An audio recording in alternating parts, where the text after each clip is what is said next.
भक्तों, भगवान शिव कहते हैं कि जो लिखा जा चुका है वह होकर ही रहता है। एक बार माता पार्वती के मन में यह गहरा प्रश्न उठा कि क्या मनुष्य का जीवन पहले से ही तय होता है या वह अपने कर्मों से सब कुछ बदल सकता है। माता पार्वती ने करुण भाव से भगवान शिव से पूछा, हे प्रभु, यदि सब कुछ भाग्य में लिखा है तो फिर मनुष्य के प्रयास, उसकी मेहनत और उसके निर्णयों का क्या अर्थ रह जाता है।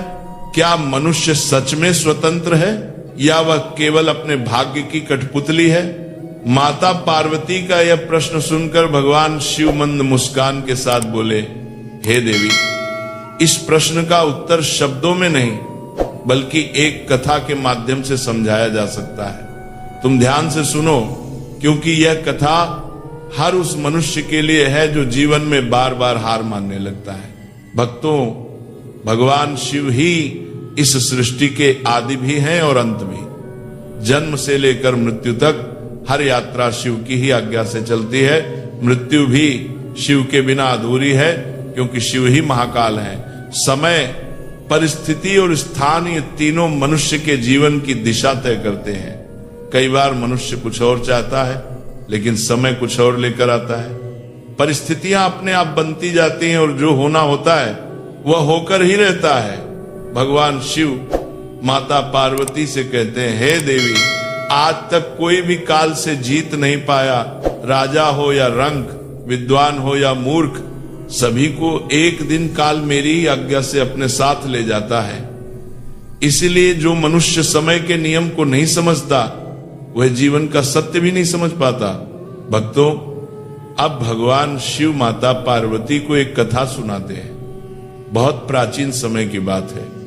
पृथ्वी लोक पर भागीरथ नाम के एक प्रसिद्ध राजा राज्य करते थे। राजा भागीरथ केवल नाम के राजा नहीं थे बल्कि सच्चे अर्थों में प्रजा के सेवक थे। वे धर्मात्मा थे, न्यायप्रिय थे और हर निर्णय सोच समझ कर लेते थे। उनकी प्रजा उन्हें राजा नहीं, पिता के समान मानती थी। वे अपने राज्य को अपने परिवार की तरह देखते थे। दिन में वे राजकार्य करते और रात को साधारण वस्त्र पहनकर नगर में घूमते थे ताकि अपनी प्रजा का हाल स्वयं देख सकें। उन्हें यह जानना था कि कहीं कोई भूखा तो नहीं, कहीं किसी पर अन्याय तो नहीं हो रहा। भक्तों, एक रात राजा भागीरथ अपनी इसी आदत के अनुसार वेश बदलकर नगर भ्रमण के लिए निकले। रात भर गलियों में घूमते घूमते उन्हें पता ही नहीं चला कि कब अमृत बेला का समय आ गया। धीरे धीरे अंधकार छंटने लगा और पूरब की ओर हल्की हल्की लालिमा फैलने लगी। नगर की गलियां अब शांत होने लगी थी। राजा नगर की परिक्रमा वाले मार्ग से होकर लौट रहे थे। उस मार्ग के एक ओर बसा हुआ नगर था और दूसरी ओर घना रहस्यमय जंगल आरंभ होता था। उस जंगल के बारे में लोग कहते थे कि वहां मेहनत करने वालों को जीवन मिलता है और आलसी लोगों को केवल डर। तभी राजा भागीरथ की दृष्टि जंगल की ओर गई। उन्होंने देखा कि एक नौजवान लकड़हारा अपने कंधे पर कुल्हाड़ी रख के जंगल में प्रवेश कर रहा है। उसके कपड़े साधारण थे, चेहरे पर न घमंड था न डर, बस आंखों में रोज की मेहनत का भरोसा था। वह न किसी से शिकायत करता दिख रहा था न किसी से उम्मीद। वह बस अपने भाग्य के सहारे नहीं बल्कि अपने श्रम के भरोसे आगे बढ़ रहा था। राजा भागीरथ उस युवक को देखकर ठिठक गए। उनके मन में प्रश्न उठा इतनी सुबह, ये युवक जंगल में क्यों जा रहा है? क्या उसका भाग्य उसे यहां खींच लाया है या उसकी मेहनत उसे किसी और रास्ते पर ले जाएगी? भक्तों, आगे भगवान शिव माता पार्वती से कहते हैं, हे देवी, जब राजा भागीरथ ने उस युवक लकड़हारे को जंगल में प्रवेश करते देखा तो उनके मन में करुणा भी जागी और जिज्ञासा भी। राजा सोचने लगे कि ये युवक इतनी भोर में, जब अधिकतर लोग सो रहे होते हैं, तब मेहनत के लिए निकल पड़ा है। राजा ने मन ही मन निश्चय किया कि वे इस युवक को थोड़ी देर तक देखेंगे, क्योंकि कई बार साधारण दिखने वाले लोगों के जीवन में ही बड़े रहस्य छिपे होते हैं। राजा भागीरथ कुछ दूरी पर खड़े होकर देखने लगे। वह युवक जंगल के भीतर गया, एक पेड़ के पास रुका, कुल्हाड़ी को ठीक से संभाला और पूरी शक्ति लगाकर लकड़ी काटने लगा। उसके चेहरे पर थकान थी, लेकिन हाथ नहीं रुके। पसीना बह रहा था, लेकिन मन में शिकायत नहीं थी। हर वार के साथ मानो वो अपने भाग्य पर नहीं, अपने कर्म पर भरोसा जता रहा था। कुछ समय बाद अचानक उसकी कुल्हाड़ी एक पत्थर से टकराई, जोर का झटका लगा। युवक लड़खड़ाया, लेकिन गिरा नहीं। उसने ध्यान से देखा तो पाया कि वह कोई साधारण पत्थर नहीं था, बल्कि जमीन में कुछ दबा हुआ था। भक्तों, युवक ने मिट्टी हटाई। धीरे धीरे उसे एक चमकदार धातु दिखाई दी। उसने और गहराई से खोदा तो वहां एक पुराना संदूक निकला। संदूक भारी था। युवक ने घबरा कर चारों ओर देखा। जंगल शांत था। उसने डरते डरते संदूक खोला। भीतर सोने के सिक्के, आभूषण और बहुमूल्य वस्तुएं भरी पड़ी थी। वह युवक स्तब्ध रह गया। उसकी आंखों में आश्चर्य था, डर था और विश्वास न कर पाने की स्थिति थी। वह सोचने लगा, क्या यह सच है या कोई सपना? राजा भागीरथ दूर से ये सब देख रहे थे। वे समझ गए कि कोई साधारण घटना नहीं है। युवक कुछ देर वहीं बैठा रहा। उसके मन में विचारों का तूफान चल रहा था। एक ओर गरीबी का जीवन था, रोज की मेहनत, भूख और चिंता। दूसरी ओर अचानक मिला अपार धन। लेकिन भक्तों, यहां सबसे महत्वपूर्ण बात यह थी कि उस युवक ने तुरंत उस धन को उठाकर भागने का निर्णय नहीं लिया। वह सोचने लगा, यह धन किसका है? क्या इसे यूं ही ले लेना ठीक होगा? थोड़ी देर बाद युवक ने संदूक को बंद किया और उसे उसी स्थान पर ढकने लगा।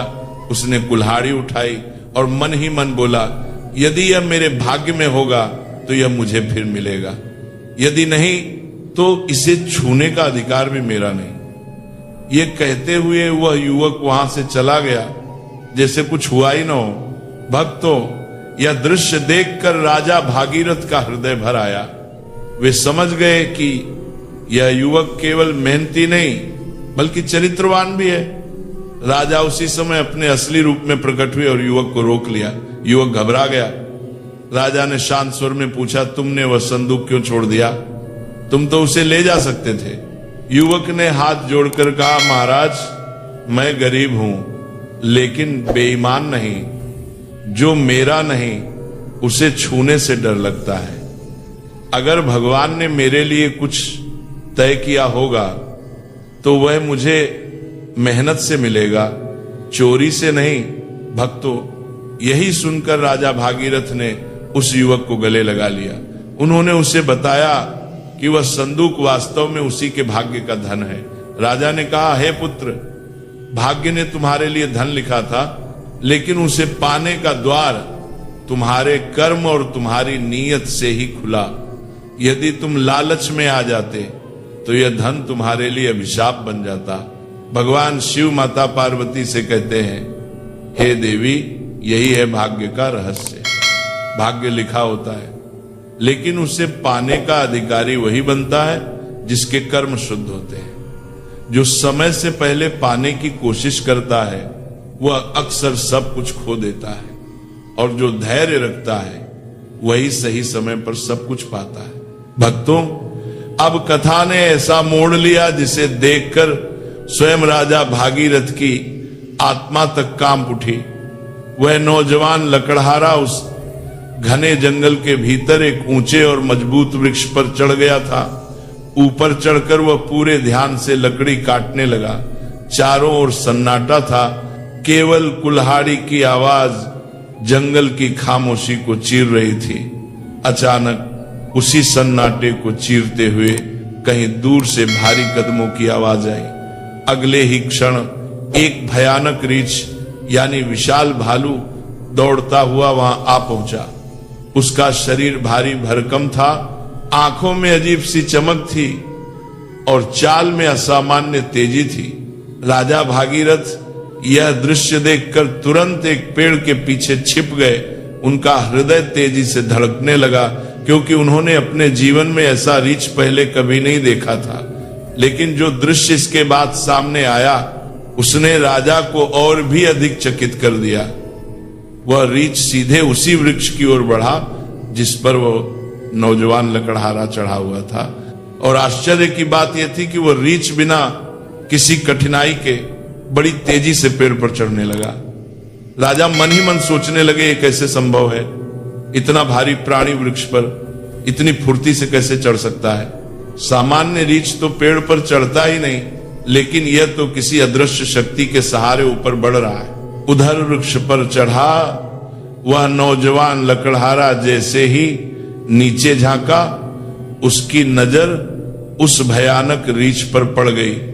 रीछ को अपनी ओर तेजी से आता देखकर उसके हाथ पांव फूल गए, उसकी सांसें तेज हो गई, इन दर काराता हाथा शरीर भय से कांपने लगा। मन में एक ही विचार था, अब बचना असंभव है। भय के कारण उसके हाथों की पकड़ ढीली पड़ गई। अगले ही क्षण वह जिस टहनी को पकड़े हुए था वो हाथ से छूट गई और वह युवक ऊपर से सीधा जमीन पर आ गिरा। गिरते ही उसके शरीर में कोई हरकत नहीं रही। उसी क्षण उसके प्राण पखेरु उड़ चुके थे। भक्तों, यह दृश्य इतना भयानक था कि राजा भागीरथ की आंखें भर आईं। लेकिन कथा यहीं समाप्त नहीं होती। जैसे ही वह रीछ पेड़ से नीचे उतरा, अचानक एक और अद्भुत घटना घटी। राजा ने अपनी आंखों से देखा कि वह भयानक रीछ कुछ ही पलों में एक सुंदर स्त्री में परिवर्तित हो गया। उसका रूप सौम्य था, चेहरा शांत था और चाल में कोई डर नहीं था। वह स्त्री धीरे धीरे पास ही स्थित एक कुएं के पास गई और वहां बैठ गई, मानो किसी का इंतजार कर रही हो। राजा भागीरथ ये सब देखकर भीतर तक हिल गए। उन्हें अपनी आंखों पर विश्वास नहीं हो रहा था। एक क्षण पहले जो प्राणी मृत्यु का कारण बना, वह अब एक शांत सुंदर स्त्री के रूप में बैठा था। राजा की सारी थकान, सारी नींद और सारा आलस्य एक ही पल में गायब हो गया। उनका मस्तिष्क प्रश्नों से भर गया। ये कौन है? ये रूपांतरण क्यों हुआ?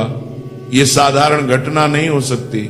राजा ने मन ही मन निश्चय कर लिया कि चाहे जो हो, वे इस रहस्य को जाने बिना यहां से नहीं जाएंगे। वे दूर खड़े होकर उस स्त्री पर नजर टिकाए देखते रहे कि वे अब क्या करती है। कुछ ही समय बीता था कि संयोगवश राजा के 2 सिपाही जो रात्रि गश्त पर थे, उसी मार्ग से गुजरते हुए वहां आ पहुंचे। विशेष बात यह थी कि वे दोनों सगे भाई थे। जैसे ही वे कुएं के पास पहुंचे, उनकी नजर उस सुंदर स्त्री पर पड़ी और यहीं से कथा ने एक और गहरा मोड़ लेने की तैयारी कर ली। भक्तों, जैसे ही छोटे भाई की दृष्टि उस कुएं के पास शांत भाव से बैठी उस सुंदर स्त्री पर पड़ी, उसी क्षण उसके हृदय में एक अनजानी हलचल उठी।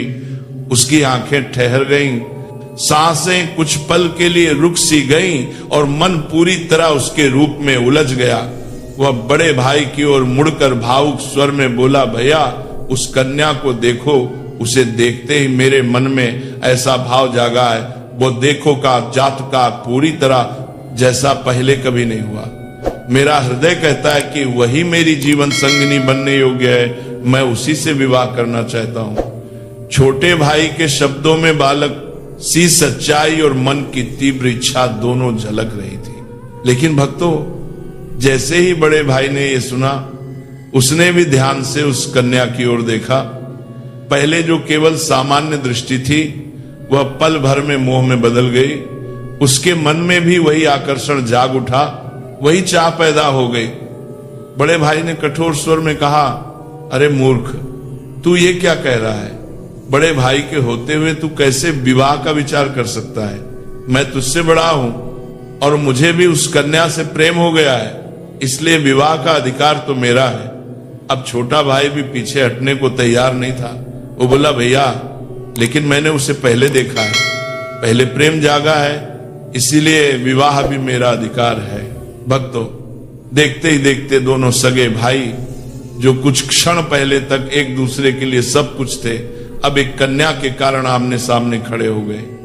आवाजें ऊंची होने लगी, तर्क बढ़ने लगे और प्रेम की जगह अहंकार ने धीरे धीरे पैर जमाने शुरू कर दिए। तभी बड़े भाई ने थोड़ी समझदारी दिखाई। उसने झगड़े को रोकते हुए कहा, हम व्यर्थ ही आपस में लड़ रहे हैं, इससे न तो समस्या का समाधान होगा और न ही इस कन्या का भला। क्यों न हम स्वयं इसी कन्या से पूछ लें कि वह हम दोनों में से किसे चुनना चाहती है। वह जिसे स्वीकार करे वही उसका पति बने और दूसरा भाई उसके निर्णय को सहर्ष मान ले। छोटे भाई ने भी ये बात मान ली। दोनों भाइयों ने मन में यह तय किया कि अब जो भी निर्णय होगा वह कन्या की इच्छा से होगा। ये सोचकर वे दोनों धीरे धीरे उस सुंदर स्त्री के पास पहुंचे जो कुएं के पास शांत भाव से बैठी थी। बड़े भाई ने आगे बढ़कर विनम्र स्वर में पूछा, हे सुंदरी, आप कौन हैं और इस निर्जन जंगल में अकेली क्या कर रही हैं? यह स्थान सुरक्षित नहीं है। उनके प्रश्न पर वह स्त्री मंद मुस्कान के साथ बोली। उसका स्वर इतना मधुर था कि सुनते ही दोनों भाइयों का मन और रह भी मोहित हो गया। उसने कहा, मेरा नाम रूपा है, मैं पास के ही एक गांव में रहती थी। मैं अपने जीवन साथी की तलाश में इस जंगल की ओर आ गई हूं।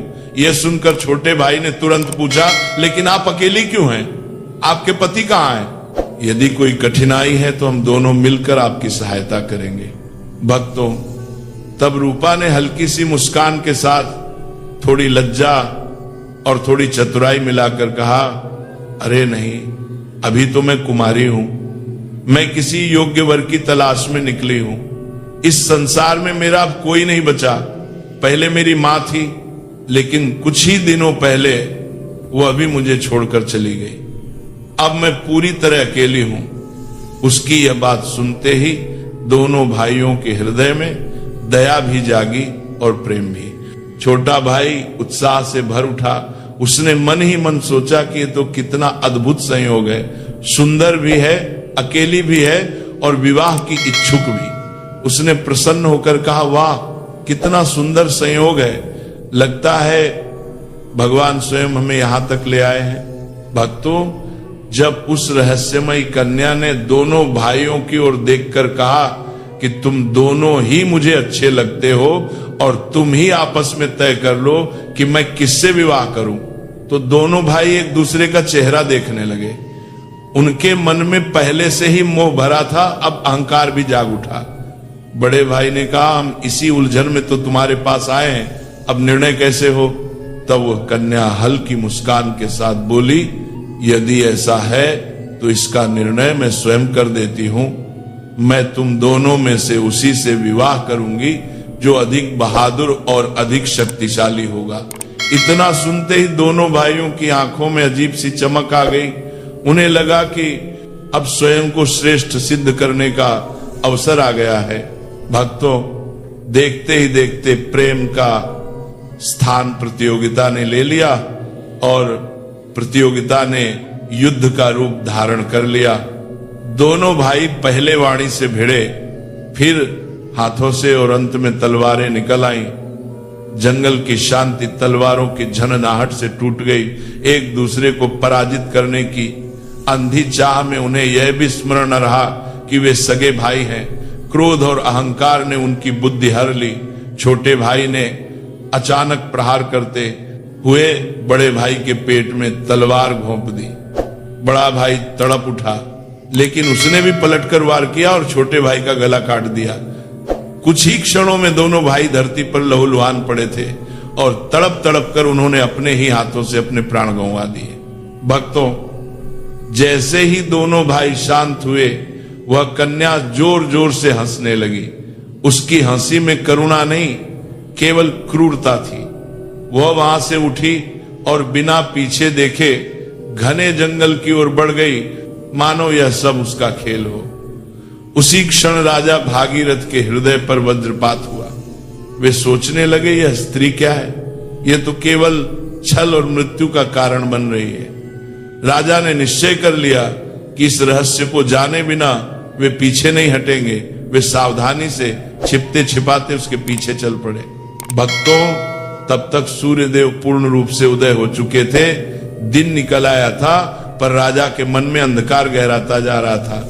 उन्होंने अपनी आंखों से एक रीछ को वृक्ष पर चढ़ते देखा, फिर उसे सुंदर कन्या में बदलते देखा। और अब उसी कन्या को दो भाइयों की मृत्यु का कारण बनते देखा था। न उन्हें भूख का होश था, न प्यास का, न राजपाट का। उनके भीतर केवल एक ही जिज्ञासा थी, ये कौन है, ये क्यों ऐसा कर रही है। राजा उस स्त्री का पीछा करते करते लगभग 2 कोस दूर आ गए। तभी अचानक उनकी आंखों के सामने फिर एक अद्भुत दृश्य घटा। वही स्त्री चलते चलते अचानक फिर रूप बदलने लगी। देखते ही देखते वह एक जहरीले नाग में परिवर्तित हो गई। वह नाग तेजी से रेंगता हुआ आगे बढ़ने लगा। कुछ ही दूरी पर एक नदी बह रही थी। वह नाग नदी के किनारे पहुंचा और राजा की आंखों के सामने ही नदी में कूद पड़ा। भक्तों, उसी नदी में एक नाव चल रही थी जिसमें 101 लोग सवार थे। वह नाग सीधे उसी नाव की ओर बढ़ा। जैसे ही नाग नाव में कूदा, वहां अफरा तफरी मच गई। लोग भय से चिल्लाने लगे। अपनी जान बचाने के लिए कई लोग पानी में कूद पड़े। इस भगदड़ में नाव असंतुलित हो गई और पलट गई। जो लोग तैरना जानते थे वे किसी तरह किनारे तक पहुंच गए, लेकिन जो तैरना नहीं जानते थे वे पानी में डूबकर अपनी जान गंवा बैठे। राजा भागीरथ किनारे खड़े होकर ये सब अपनी आंखों से देख रहे थे और उनका हृदय शोक और भय से भर गया। थोड़ी देर बाद वह नाग नदी से बाहर निकला और किनारे किनारे आगे बढ़ने लगा। राजा भी दूर से उसका पीछा करते रहे। कुछ दूर जाने पर राजा ने फिर एक चौंकाने वाला दृश्य देखा। वह नाग अब फिर अपना रूप बदल चुका था। इस बार वह एक वृद्ध गरीब ब्राह्मण के वेश में था। झुकी हुई कमर, सफेद बाल और शांत चेहरा। राजा ने सोचा, अब यही सही समय है। इस रूप में यह मुझे हानि नहीं पहुंचा सकेगा। मैं इसके निकट जाकर सत्य जान सकता हूं। राजा तेज कदमों से उस वृद्ध ब्राह्मण के पास पहुंचे। उन्होंने हाथ जोड़कर विनम्रता से प्रणाम किया। ब्राह्मण ने भी हाथ उठाकर आशीर्वाद दिया। तब राजा ने पूछा, हे ब्राह्मण देव, आप कौन हैं? उस ब्राह्मण ने आश्चर्य से उत्तर दिया, क्या तुम्हें दिखाई नहीं देता? मैं एक ब्राह्मण हूं और साथ ही एक वैद्य भी। मुझे शीघ्र ही राजमहल पहुंचना है। वहां का राजा संकट में है और उसे एक कुशल वैद्य की आवश्यकता है। भक्तों, ये सुनकर राजा स्तब्ध रह गए। उनका शरीर पसीने से भीग गया। तभी भगवान शिव माता पार्वती से कहते हैं, हे देवी, ऐसा क्यों न हो। हर मनुष्य अपनी मृत्यु से डरता है और जब मृत्यु स्वयं उसके सामने खड़ी होकर बात करे तो भय स्वाभाविक है। राजा भयभीत थे, फिर भी उन्होंने साहस जुटाया और दृढ़ स्वर में बोले, हे विप्रे, सत्य कहिए। असत्य बोलना ब्राह्मण को शोभा नहीं देता। यहाँ के राजा मेरे मित्र हैं और वे पूर्णतः स्वस्थ हैं। ये सुनकर वो ब्राह्मण मंद मुस्कान के साथ बोला, मैं सब जानता हूं, तुम व्यर्थ मेरा समय नष्ट कर रहे हो। मैं जो भी हूं उससे तुम्हें क्या, अपने काम से काम रखो। राजा का क्रोध बढ़ गया। उन्होंने स्वर ऊंचा किया और कहा, आप पुनः असत्य बोल रहे हैं। आप वह नहीं है जो दिखाई दे रहे हैं। जब तक मैं सच्चाई नहीं जान लेता तब तक आपका पीछा नहीं छोड़ूंगा। ब्राह्मण फिर बोला, हे युवक, मुझे जाने दो, नहीं तो यहाँ के राजा की मृत्यु का कारण तुम बनोगे।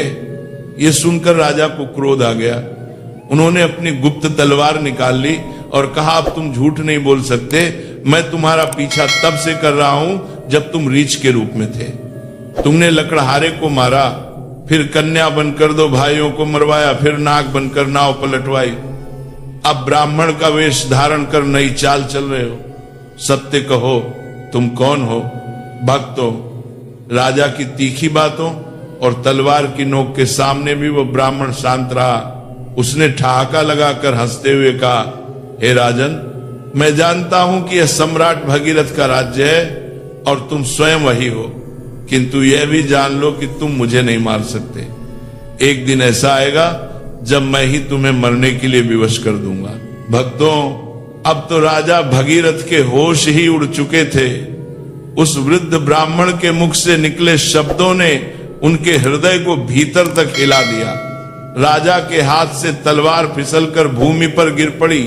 उनके शरीर में जैसे शक्ति ही नहीं बची, वे दोनों हाथ जोड़कर वहीं खड़े रह गए। मन ही मन सोचने लगे, जिसने इस वेश में भी मुझे पहचान लिया वह कोई साधारण मानव नहीं हो सकता। यह अवश्य ही कोई दिव्य शक्ति है, कोई ऐसा तत्व जिसे न तलवार रोक सकती है और न ही राज्य की सत्ता। कुछ क्षण बाद राजा ने स्वयं को संभ आला, अत्यंत विनम्र स्वर में बोले, हे ब्राह्मण देव, अब जब आपने मुझे पहचान ही लिया है तो कृपा करके यह भी बताइए कि आप वास्तव में कौन हैं।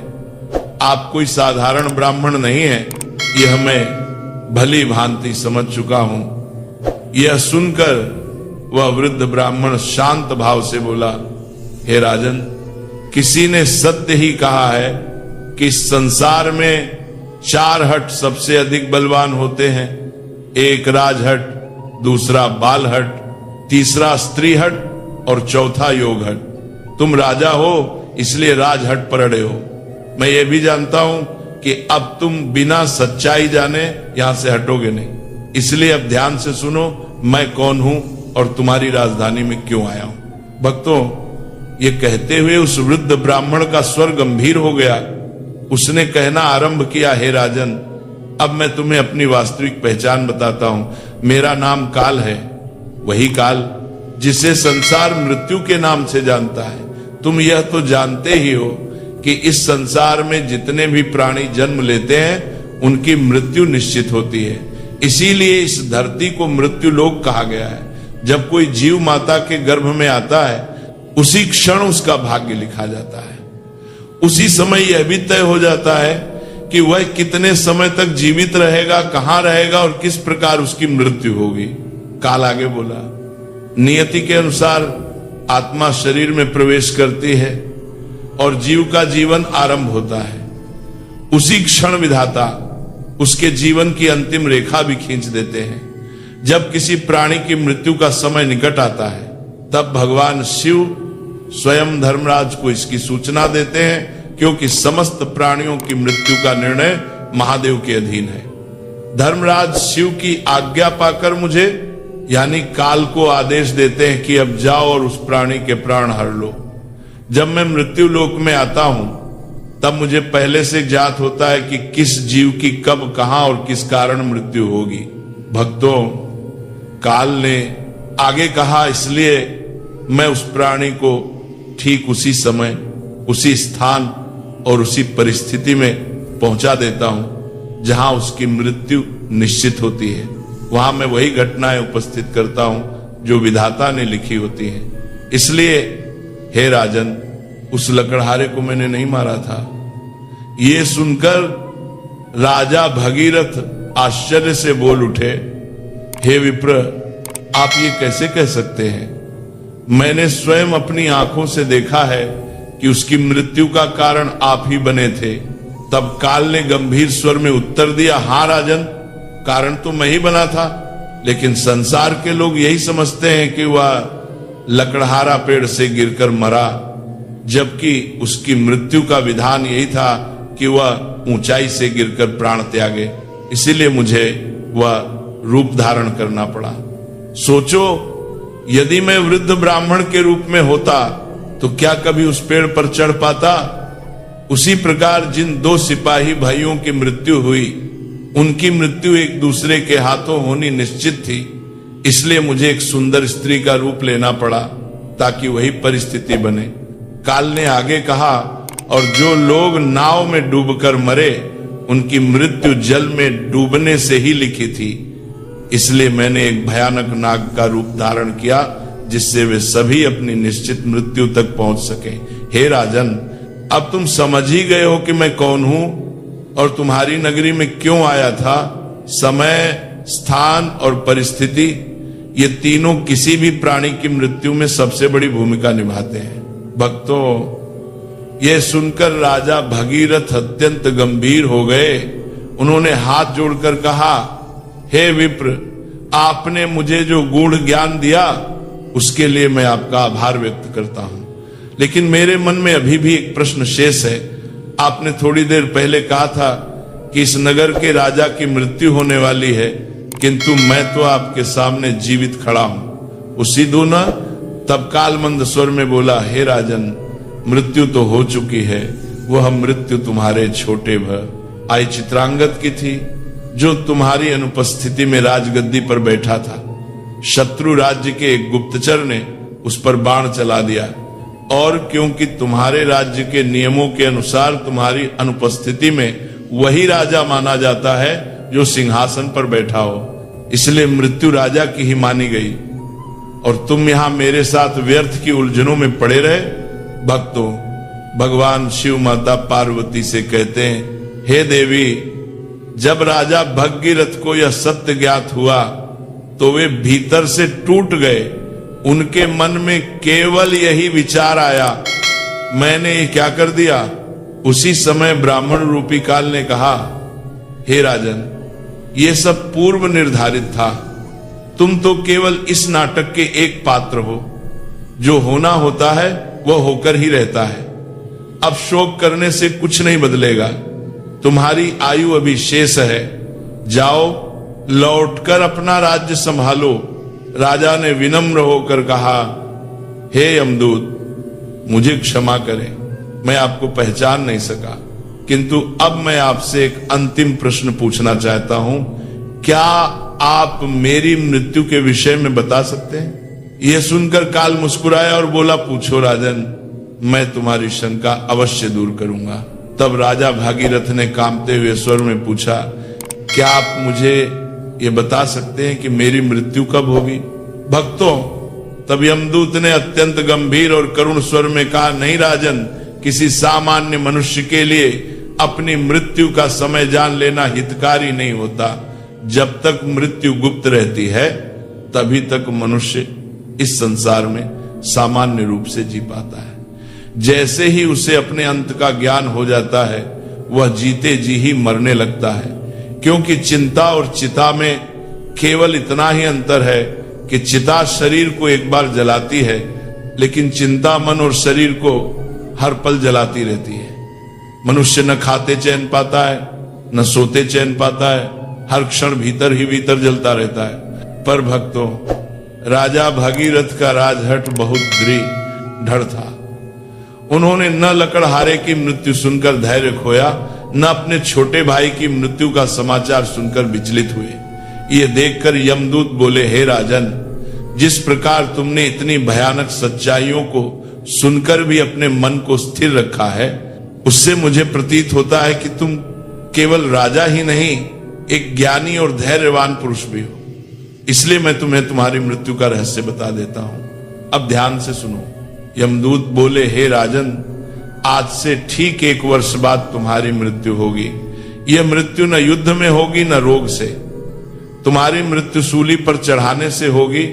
और विशेष बात यह है कि यह घटना तुम्हारी ही नगरी में, तुम्हारे अपने राजमहल के भीतर घटेगी। जब वह समय आए तो उसे प्रसन्नता और स्वीकार भाव से ग्रहण करना। इतना कहकर वह ब्राह्मण अचानक एक विशाल चील का रूप धारण करता है और आकाश में उड़ जाता है। भक्तों, इधर राजा भगीरथ स्तब्ध रह जाते हैं। वे महल लौटते हैं, अपने छोटे भाई चित्रांगद का विधिवत अंतिम संस्कार करते हैं और पुनः राज्य कार्य संभाल लेते हैं। समय के साथ मनुष्य का स्वभाव ऐसा है कि वह हर पीड़ा को धीरे धीरे भूलने लगता है। कुछ महीनों में राजा भी उस भयावह घटना को मन के किसी कोने में दबा देते हैं। 6 महीने बीत जाते हैं, जीवन फिर से सामान्य दिखने लगता है। पर भक्तों, एक रात अचानक राजा नींद से घबराकर उठ बैठते हैं। हृदय तेजी से धड़क रहा था। उन्हें ऐसा लगा मानो मृत्यु उनके बहुत निकट आ खड़ी हो। भगवान शिव माता पार्वती से कहते हैं, हे देवी, मनुष्य चाहे बाहर से कितना ही साहसी क्यों न दिखे, लेकिन जब उसे अपनी मृत्यु का पूर्वाभास होने लगता है, तब वह उससे बचने के लिए हर संभव उपाय खोजने लगता है। अगली सुबह राजा दरबार में मंत्रियों को बुलाते हैं और कहते हैं, हे मंत्रियों, एक भविष्यवाणी के अनुसार आज से ठीक 6 महीने बाद मेरी मृत्यु मेरे ही महल में न सूली पर चढ़ाने से होगी तुम सब कोई ऐसा उपाय बताओ जिससे ये मृत्यु टाली जा सके। दरबार में गहन विचार विमर्श होता है। तब एक वरिष्ठ मंत्री आगे बढ़कर कहता है, महाराज, यदि पूरे राज्य से सूली, भाले, कटार, चाकू जैसी सभी नुकीली वस्तुओं का पूर्ण बहिष्कार कर दिया जाए और उन्हें राजनगर से बाहर भिजवा दिया जाए तो संभव है कि आपको सूली पर चढ़ाया ही न जा सके। भक्तों, ये सुझाव राजा और सभी सभासदों को उचित लगता है। तुरंत आदेश जारी होते हैं। राज्य भर से सभी नुकीली वस्तुएं हटवा दी जाती हैं। राजा कुछ शांत होते हैं, लेकिन मृत्यु का भय अभी भी उनके भीतर जीवित रहता है। भय के कारण उन्हें नींद नहीं आती। मन को बहलाने के लिए वे नए नए शौक अपनाते हैं, पर मन कहीं भी स्थिर नहीं होता। समय बीतता है और वह दिन भी आ जाता है जिसके अगले दिन भविष्यवाणी के अनुसार राजा की मृत्यु होनी थी। अब राजा अत्यंत व्याकुल हो जाते हैं। उन्हें कोई मार्ग नहीं सूझता। तभी उनके मन में एक विचार आता है, यदि आज की रात मैं महल में ही ना रहूं तो शायद भविष्यवाणी झूठी सिद्ध हो जाए। यही सोचकर वे आधी रात को एक गरीब भिखारी का वेश धारण करते हैं और चुपचाप महल से निकल पड़ते हैं। भक्तों, कई दिनों से नींद न लेने के कारण वे अत्यंत थक चुके थे। नगर की गलियों में भटकते भटकते वे एक घर में चुपचाप घुस जाते हैं और एक कोने में लेटकर सो जाते हैं। वह घर एक दर्जी का था जो राजा रानी के विशेष वस्त्र सिलने का कार्य करता था। उसी रात कुछ चोर उस दर्जी के घर में घुसते हैं और राजसी वस्त्र चुरा कर भाग जाते हैं। सुबह जब दर्जी उठता है और चोरी का पता चलता है तो उसकी दृष्टि घर के कोने में सो रहे उस भिखारी पर पड़ती है। वह बिना पहचाने उसे चोर समझ बैठता है। क्रोध में आकर वह राजा को बांध देता है और सीधे राज दरबार में ले जाता है। भक्तों, उधर राजमहल में राजा भगीरथ का पुत्र वो अब युवावस्था में था, पिता की अनुपस्थिति में सिंहासन पर बैठा था। उसने बिना किसी जांच पड़ताल के उस भिखारी को चोर मान लिया और क्रोध में सिपाहियों को आदेश दे दिया, इसे सूली पर चढ़ा दो। यह सुनते ही राजा भगीरथ चौंक जाते हैं। चारों ओर का दृश्य देखकर उन्हें सब समझ में आ जाता है। वे जान जाते हैं कि भविष्यवाणी पूरी होने जा रही है और इस मृत्यु का आदेश स्वयं उनके पुत्र ने दिया है। तुरंत राजा मंत्रियों को सारा सत्य बताते हैं और कहते हैं, हम एक धर्म संकट में फंस गए हैं। न मैं अपने पुत्र के आदेश का अपमान करना चाहता हूं और न ही मृत्यु का वर्ण। तब महामंत्री समाधान देता है, महाराज, आदेश की मर्यादा भी बनी रहे और आपके प्राण भी सुरक्षित रहे, इसके लिए हम सूली के स्थान पर इन्हें सुई की नोक पर बैठा देते हैं। सभा में सबको यह उपाय उचित लगता है। न हो सकता भक्तों, समय के अनुसार राजा को सुई की नोक पर बैठाया जाता है, लेकिन होनी को कुछ और ही स्वीकार था। जैसे ही राजा बैठे, सुई उनकी पीठ में चुभ गई, रक्त बहने लगा। वैद्य बुलाए गए, परंतु तब तक बहुत देर हो चुकी थी। धीरे धीरे राजा का शरीर शिथिल हो गया और वे तड़पते हुए वहीं अपने प्राण त्याग देते हैं। भगवान शिव माता पार्वती से कहते हैं, हे देवी, मनुष्य अपने भाग्य को कितना भी बदलने का प्रयास कर ले, पर जो होना निश्चित है वह होकर ही रहता है। इसी कारण परमेश्वर ने मनुष्य को भविष्य जानने की शक्ति नहीं दी, ताकि वह वर्तमान को भयमुक्त होकर जी